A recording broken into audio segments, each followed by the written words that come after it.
항암을 하면 암이 정말 나을까? 이런 그 기대와 이러한 생각을 갖고 있는 분들이 정말 많습니다. 벌써 오래된 일입니다. 닉슨 대통령은 암과의 전쟁에서 2008년 패배를 선언했어요. 결국은 사람은 암을 이길 수 없다, 이런 이야기를 이제 합니다. 사실 전 세계적으로 보면 이 암에 대한 문제가 더 심각해지고 있고 점점점 더 사람의 생명을 많이 앗아가고 또 나아가서 삶의 질을 망가뜨리고 있는 것은 확실합니다.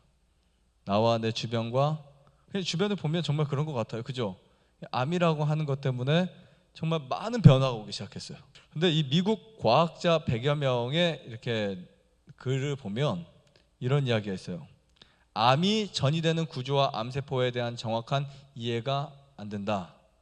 보통 이제 전문의들이나 학자들이 뭐 암이 무엇이다, 캔서이 무엇이고 그것을 어떻게 해결할 수 있고 어떻게 그런 항암의 기전이 무엇이고 해서 계속해서 신약을 만들어냅니다. 그러나 결정적으로 사람들이 이야기하는 것은 뭐냐면, 특히 과학자들, 암에 대한 전이되는 구조, 암세포에 대한 정확한 이해, 절대 안 된다는 거예요.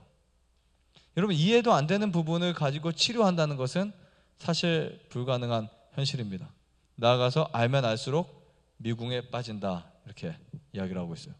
알면 알수록 암은 좀 신비하고 이거는 사람이 해결할 수 없는 질병에 속하는 것으로 나와 있어요. 그리고 다니엘 헤나 박사는 우리는 지난 수십 년 동안 속았다, 이런 표현까지 썼어요. 암이 낫는 것 같은데 결국 원점으로 돌아가서 보면 암 사망률이 높다는 거예요. 암 치유율, 암 완치율, 5년 생존율 다 높아요. 되게 좋아졌어요. 근데 결국 암 환자로 인해서 사망하는 사망률은 정말 많아졌다는 거예요. 여러분, 항생제가 처음 나왔을 때 사람들은 무슨 생각을 했을까요? 정말 많은 사람들이 그것 때문에 살았다라고 생각하는데 결국 항생제 때문에 살았던 사람보다 항생제 때문에 죽는 사람이 더 많다는 거예요. 앞으로 유엔이든 전 세계적으로 염려하고 있어요. 마찬가지입니다.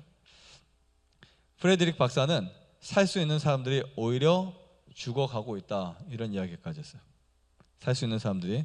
그 다음에 브라이언 프랜스킨 박사가 이런 표현을 했습니다. 젊은 암 환자들 20대, 10대부터 20대, 30대, 40대까지 젊은 암 환자들이 이 치료 결과를 통해서 보니까 30년 전보다 전혀 개선되지 않았대요. 근데 왜 암 생존율이 높아졌냐? 조기 암 발견이 많아졌어요. 정말 작은 암들이 많이 발견되고 결과적으로 생존율이 늘어났어요. 근데 여기 보면 젊은 암 환자들이 많아지고 있다, 암이 다시 심각해지는 것은 무엇의 문제라고요? 시간 문제다, 이렇게 했어요. 그러면 정말 이 항암이 정답일까? 네, 저는 여러분들에게 항암을 뭐 해라 하지 마라 이런 말씀을 드리기 전에 여러분들이 선택할 수 있는 부분, 그리고 항암 자체가 사람을 정말 완전하게 치료할 수 있나 아니면 없는지, 이 부분에 대해서 좀 알아보시고 좀 충분히 인식하면 좋을 것 같아요. 결국은 아까 우리가 속았다는 말은 암이 항암 치료를 통해서 나은 것 같지만 되돌아갔다, 나은 것 같지만 그대로다, 또 전이되고 재발된다, 이런 의미인 것 같아요. 여기 보시면 일본 오카야마 대학의학부 부속병원에서 1년간 사망한 암 환자의 진료 카드 정밀 조사 중에서요, 암 사망자 중에 80%가 항암제 부작용으로 사망했대요. 놀랍죠? 네, 암 사망자 중에 몇 프로가요? 80%가 항암제의 부작용으로 해서, 이 말을 다른 사람들은 부작용이 아니었고 주작용이었구나 라고 이야기를 합니다. 20%는 암이 없어지기도 하고 뭐 그렇겠죠. 그리고 절반 이상이 폐렴, 병원 내 감염증, 그날 또 뭐라고 써있어요? 조혈장애, 심장정지, 급성 심부전, 뇌경색, 그리고 황달, 당뇨, 이런 것에 의해서 사망했다고요. 심각하지 않아요? 이게 그냥 떠돌아다니는 이야기가 아닙니다. 실제적으로 나온 표현이에요. 그리고 야마야 도시코, 이 사람은 이제 신의 손이라고 불리우는 박사였는데, 신의 손, 항암제를 써서 암이 치료된 사례는 단 한 사례도 없다, 한 차례도 없다, 이렇게 말했어요. 저는 이거 뭐 충격이었어요. 지금까지 굉장히 많은 사람 치료했습니다, 다 나았습니다 하고 보냈지만 또 온다는 거예요. 진료 카드를 보니까 죽어 있다는 거예요. 2년, 3년, 5년, 6년 있다가 내가 완치라고 판정해준 환자들도요. 그 다음에 여기 보면 모두 재발했다, 아무리 잘라내도 낫지 않아 결국 뭐로 버렸다?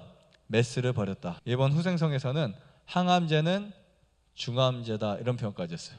항암제는 중암제다. 그리고 항암제 담당관이 이런 표현을 했다니까요. 항암제는 맹독극물로서 쇠약한 암 환자에게 투약할 경우 독성으로 환자가 죽습니다. 이것은 독살입니다. 항암 치료를 할 때 그 뭐 항암제의 어떤 성분들을 들어가서 보면 대부분이 유전자 세포를 망가뜨리는 거 나와 있어요.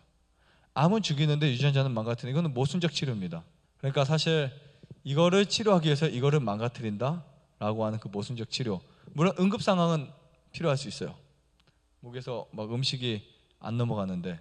그래서 사실은 항암 치료 자체가 완전한 치료는 아니라는 사실을 대부분의 사람들이 알게 되었지만 아직도 많은 사람들은 그거 하면 나을 것으로 완치될 것으로 생각하지만 결국 항암 치료가 우리 몸에 뭐 연장을 시켜줄 수도 있고 혹은 또 더 빨리 사망을 하게 할 수도 있고 아무도 모른다는 거죠. 좋아요, 구독, 안내자전 눌러주세요. 눌러주세요.